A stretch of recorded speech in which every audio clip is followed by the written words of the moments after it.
Incompetent evidence is a type of evidence that cannot be used in court, because it is not relevant, or does not have any connection to the case.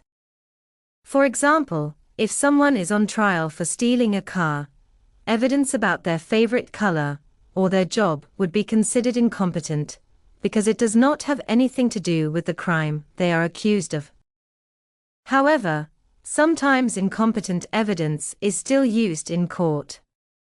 This is usually only allowed if there is not enough competent evidence to support the judgment, or if the incompetent evidence was relied upon by the trial court and influenced their decision.